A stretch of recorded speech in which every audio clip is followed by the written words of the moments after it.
Place à l'actu vue par les médias. Nous recevons ce soir Jérôme Glaise, rédacteur en chef du Maine Libre, et Jonathan Lateur, journaliste à Sweet FM. Bonsoir messieurs. Bonsoir. Bonsoir.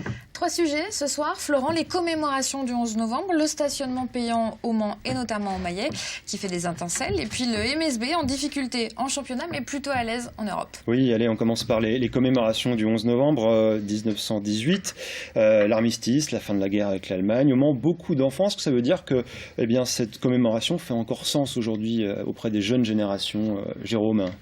On est à une période un peu charnière par rapport à ce type d'événement, c'est-à-dire que les derniers témoins directs sont morts. Donc on passe de la mémoire à l'histoire. C'est une période toujours un peu transitoire et il ne faut pas que ça devienne une espèce de légende comme ça, qui soit complètement abstraite. Il faut que ce soit des faits historiques véritables et c'est tout ce travail-là qu'il faut faire maintenant auprès des jeunes générations, effectivement, parce qu'on dit souvent l'histoire ne repasse pas les plats, mais en même temps on voit bien la guerre de 14, c'est le fruit de beaucoup de tensions et aujourd'hui on a l'impression de revivre un peu des événements similaires. Ça ne débouchera pas forcément sur le même type d'événement, on l'espère, mais évidemment ça veut dire qu'il faut que tout le temps répéter, redire, re-raconter. C'est la même chose pour la Deuxième Guerre mondiale. On voit bien là des gens qui ont volé la grille d'un camp de concentration. Donc il faut toujours raconter cette histoire auprès des plus jeunes en particulier, mais pas seulement. Alors on entre aussi dans le 100e anniversaire du début de la Grande Guerre. Le 1er août dernier, les tocsins avaient retenti dans les communes pour célébrer justement l'entrée en guerre et le maire du Mans avait refusé de le faire. Il se justifiait en disant on ne célèbre pas le centenaire du déclenchement d'une guerre qui a fait tant de morts, l'armistice. Oui, est-ce que vous partagez son point de vue ou non? Moi, je ne partage pas franchement son point de vue. Que les événements soient positifs ou négatifs, ça reste quand même quelque chose d'historique. C'est important de le rappeler chaque année. On le disait, c'est essentiel de ressasser l'histoire, surtout à la période à laquelle on vit, les crises identitaires, économiques. Les livres d'histoire doivent être nos références, nos bibles, pour éviter parce que l'histoire se répète, on le dit souvent, et c'est capital, à travers que ce soit des tocsins ou des cérémonies. Voilà, je pense que chaque détail compte. C'est des rappels à la mémoire, en fait, tout simplement. Ouais. Et puis ces commémorations, c'est aussi l'occasion de décorer de nombreux militaires, mais aussi de rendre hommage à tous les morts, et pas seulement lors de la Première Guerre. Est-ce que ça permet de rapprocher la population de son armée, alors que tout ça peut nous sembler parfois un petit peu lointain, toutes ces guerres?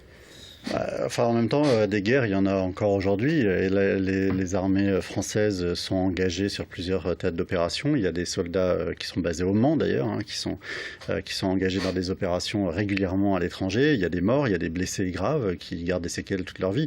Donc c'est vrai que c'est important que la population se sente aussi proche de l'armée. Il ne s'agit pas d'adhérer, de devenir militariste. C'est simplement que ces gens-là, ils sont là pour nous défendre. Donc voilà. Ils ont un rôle évidemment essentiel. C'est un budget énorme, c'est des moyens considérables qui sont alloués aux armées et pourtant elle a du mal parce qu'aujourd'hui il y a des serrages de vis tous azimuts. Et puis il y a aussi l'idée que avec la disparition du service national, du service militaire, tous les Français ne sont plus en phase avec cet univers-là. Ça reste quelque chose de très étranger pour beaucoup de Français. Et c'est bien de temps en temps de rappeler le rôle et les missions de cette armée. Allez, on passe à un autre sujet. Le stationnement au Mans, ça grogne notamment du côté du quartier des Maillets contre le projet de Le Mans Métropole qui veut rendre le stationnement payant. Est-ce que c'est justifié selon vous de faire payer les Manceaux dans cet endroit de la ville qui n'est pas le cœur de ville, Jonathan ? On a une municipalité qui assume jusqu'au bout ses choix en matière de stationnement, de circulation. On a une ville qui a une politique anti-voiture, clairement, on veut favoriser les transports en commun, donc il y a une certaine logique, il y a une cohérence finalement, le stationnement il est payant un petit peu partout en ville, donc ça va dans le sens de ce qui se fait ailleurs à cet endroit. Ensuite, évidemment que... Bon, déjà, je crois qu'il n'y avait pas beaucoup de place de stationnement sur cette avenue des Maillets, mais c'est normal que les riverains, et moi le premier si j'habitais dans cette avenue, se battent parce qu'il n'y a pas de tarif préférentiel pour ceux qui habitent dans ce coin, et ça, je trouve ça un petit peu dommage. Et puis il y a le commerce qui est mis en danger peut-être, Jérôme. Oui, alors il faut quand même rappeler que c'est les commerçants eux-mêmes qui ont demandé le stationnement payant parce qu'il y a des phénomènes de voitures ventouses. Moi, je ne sais pas s'il faut le rendre payant ou pas payant. Moi, ce que je retiens dans cette histoire, c'est quand même le problème de concertation. Alors, il y a des efforts qui sont faits. On parle beaucoup de démocratie participative, etc. C'est très bien. Mais on voit que ça coince et que c'est pas parce qu'il y a des instances représentatives que tout le monde se sent représenté. C'est bien ça le problème aujourd'hui. On sent bien que la défiance tous azimuts vis-à-vis des gens qui nous représentent, elle est quand même très vive. Ça devient compliqué. C'est-à-dire même sur des petites décisions locales comme ça, alors qui touchent évidemment à la vie quotidienne, donc c'est très important pour les gens. On parlait de la guerre de 14, il n'y a pas de commune mesure entre ce problème-là et la guerre de 14, mais quand même c'est important dans la vie des gens. On arrive même sur ce genre de sujet, on n'arrive pas à trouver un mode de fonctionnement à peu près fluide où les gens arrivent à se faire entendre. C'est très frappant quand même le côté tout d'un coup une espèce de petite mini-révolte populaire. Alors il y a un peu de politique aussi derrière, il y a des gens qui tirent un peu les ficelles, mais je trouve ça très frappant et c'est ça que je retiens moi surtout dans cette histoire, c'est comment sur des sujets aussi simples, aussi basiques, on n'arrive pas à trouver des solutions qui suscitent à peu près un consensus. Alors justement, pour se faire entendre, un comité pour la gratuité s'est créé. Plus de 1200 personnes ont signé la pétition. Il compte se faire entendre ce jeudi au conseil municipal. Est-ce que ça peut payer ou le combat est finalement perdu d'avance ? Non, je crois que la concertation est de nouveau ouverte. En tout cas, c'est ce qu'on a dit à Le Mans Métropole. Donc après, là, c'est médiatique, c'est pour faire du bruit. Je pense que ça se décidera au travers de nouvelles réunions, de conseils de quartier. Mais comme le disait Jérôme Glaise, ce sont les commerçants qui ont demandé à la base à ce que ce stationnement soit payant. Alors, est-ce que, voilà, je pense qu'il y aura de nouvelles discussions. C'est pas, on n'a pas l'ensemble des tenants et des aboutissants pour pouvoir décider si ça doit l'être ou non. Il faut qu'il y ait des discussions et c'est vrai, il faut que les riverains soient réellement représentés, même s'il existe des conseils de quartier. Il y a, je pense, énormément de personnes qui ne connaissent pas l'existence de ces endroits pour discuter. Donc, il faut qu'il y ait des nouvelles réunions, concertations sur ce sujet. Donc, après, ce coup d'éclat d'aller au conseil municipal, je ne sais pas si ça sert vraiment à grand-chose, puisque la décision a été prise de rouvrir les négociations. Allez, on finit notre tour de l'actualité par du basket. Deuxième victoire en 2 matchs pour le MSB en Euro Challenge.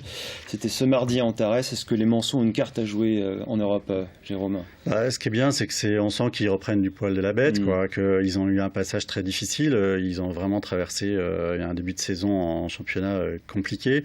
Là, l'Europe, ça a l'air de leur réussir. On sent quand même que petit à petit, la mayonnaise commence à prendre entre les joueurs. C'est pas mal. Il y a Beaubois qui est revenu. Donc tout ça, c'est des ingrédients qui font que peut-être ça peut leur redonner une forme de confiance. Moi, je suis frappé par le réalisme de ce club. C'est un club qui a toujours eu des résultats très réguliers. Et là, effectivement, quand ils ont des contre-performances, on a tendance à leur tomber dessus. Moi, je salue quand même la constance dans la gestion de ce club. Alors, ça n'a pas été le cas de tous les clubs de sport de haut niveau au Mans. Je ne dis pas que ça offre toutes les garanties pour l'avenir, mais en tout cas, ce qui est sûr, c'est que les choses sont prises en main. On sent qu'il y a une réaction et que le club peut-être... Même s'il n'y a pas eu des recrutements... Oui, mais là, ils sont au taquet budgétairement, donc ils ne pourront pas de toute façon faire de miracles. Ils ont déjà mis beaucoup d'argent sur la table. Il faut refaire le tour des sponsors pour rallonger un peu. On sent bien qu'il n'y a pas de marge de manœuvre de ce côté-là. Donc là, on sent quand même que... Enfin, peut-être que je suis optimiste, mais j'ai l'impression quand même que la vache enragée, elle a été mangée, j'espère. Il y a une constance, mais jusqu'à l'été dernier seulement, où c'était de promouvoir en interne à chaque fois les entraîneurs. Là, on a fait appel à un entraîneur star de l'étranger, qui certes a entraîné en France, et c'est ce qui a sans doute désorganisé en partie le club en début de saison. Oui, mais le changement, c'est bien de temps en temps. Il faut bousculer l'ordre établi de temps en temps, ça fait du bien. Alors, est-ce que ces victoires en Euro Challenge peuvent relancer le MSB en championnat où les compétitions sont différentes ? En tout cas, ça donne de la confiance, ça, c'est clair, ils en ont besoin. Et du rythme. Mais il faut rappeler que l'Euro Challenge, c'est la 3e des Coupes d'Europe. Il y a 2 niveaux au-dessus. Ce qui veut dire aussi que voilà, Strasbourg et ces équipes qui viennent en Coupe d'Europe au MSB, c'est pas le même niveau, sincèrement, en championnat et en Coupe d'Europe, c'est pas du tout le même niveau. Donc ça permet d'engranger de la confiance. Après, ça peut servir pour le championnat, mais je pense que le championnat de Pro A est aujourd'hui à un autre niveau que la Coupe d'Europe. Merci à tous les 3 pour ce débat. Et si vous voulez vous aussi réagir aux sujets et propos abordés ce soir sur notre plateau, n'hésitez pas à le faire via notre compte Twitter et Facebook.